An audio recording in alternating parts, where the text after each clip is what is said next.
এখানে 7ই মার্চের ভাষণ, মুক্তিযুদ্ধ এগুলোকে সামনে রেখে ঢাল হিসেবে ব্যবহার করে আওয়ামী লীগকে পুনর্বাসন করার চেষ্টা করা হচ্ছে। 7ই মার্চের ভাষণকে বাঁচানোর কারণেই গ্রেফতার করা, বিষয়টা মোটেও এরকম না। যাকে গ্রেফতার করা হয়েছে সে একজন ছাত্রলীগের সন্ত্রাসী। সে জুলাইতে আমাদের শিক্ষার্থীদের হামলা করেছিল এবং আরো বিষয় আছে, সে মেডিকেল মোড়ে চাঁদাবাজির সাথে যুক্ত, সে মাদক সেবী। এবং যে কথাটা বলা হচ্ছে বারবার যে 7ই মার্চের ভাষণ, এখানে 7ই মার্চের ভাষণটা মূল বিষয় না, বিষয়টা হচ্ছে ছাত্রলীগ কর্মী। সে এখানে 7ই মার্চের ভাষণ, মুক্তিযুদ্ধ এগুলোকে সামনে রেখে ঢাল হিসেবে ব্যবহার করে আওয়ামী লীগকে পুনর্বাসন করার চেষ্টা করা হচ্ছে। আমরা দেখেছি যারা আজকে এই ঘটনায় কেন্দ্র করে এখানে শাহবাগ থানার সামনে 7ই মার্চের ভাষণ বাঁচানোর নাম করে মুক্তিযুদ্ধকে ঢাল হিসেবে ব্যবহার করার চেষ্টা করছে, তারা প্রত্যেকে সফট লিগার হিসেবে ক্যাম্পাস স্বীকৃত। এই সফট লিগাররা আজকে নানা উসিলায় নানা মাধ্যমে তারা চেষ্টা করে সংগঠিত হওয়ার জন্য। আমরা স্পষ্ট বলতে চাই, ঢাকা বিশ্ববিদ্যালয়ের শিক্ষার্থীরা কোনোদিন, যে সমস্ত শিক্ষার্থীরা ছাত্রলীগের কুলাঙ্গাররা আমাদের হামলা করে, তাদের স্পেস আমরা দিব না কোনো সময়।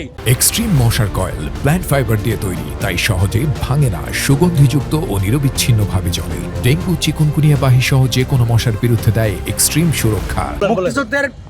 মুক্তিযুদ্ধের নাম ব্যবহার করে, ঢাল হিসেবে ব্যবহার করে আওয়ামী লীগকে পুনর্বাসন করার চেষ্টা আমরা সফলকে দেব না ইনশাআল্লাহ।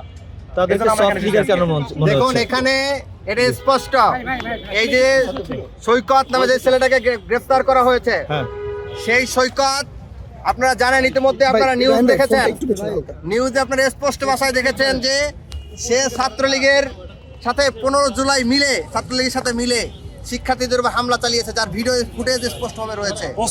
যে এই পোস্টেড নেতা শহীদুল্লাহ হল ছাত্রলীগের সম্পাদক, সে একজন উপসম্পাদক, শহীদুল্লাহ হল ছাত্রলীগের পোস্টেড, তাকে জেনে বুঝে সে চাঁদাবাজি করতো, চাঁদাবাজির সাথে তার একাধিক নিউজ আছে, একাধিক অভিযোগ আছে, জুলাই গণহত্যায় হামলার সাথে জড়িত ছিল।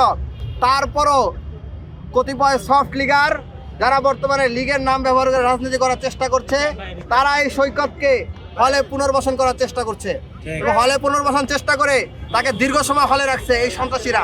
আমরা যখন এই সফট লিগারদের বিরুদ্ধে কথা বলে এই সৈকতকে আইনের আওতায় দেওয়ার জন্য জুলাইয়ের 24 আগস্টে 5 আগস্ট পরবর্তী সময় আমরা চেষ্টা করেছিলাম, তখন সে সময় আমরা বারংবার প্রতিবাদ জানিয়েছি, লেখালেখি করেছি, বিশ্ববিদ্যালয়ের প্রক্টরকে জানিয়েছি যে এই সৈকত চিহ্নিত ছাত্রলীগের সন্ত্রাসী, তাকে অনতিবিলম্বে যাতে হল থেকে বের করে দেওয়া হয় এবং বিচারের মুখোমুখি করা হয়।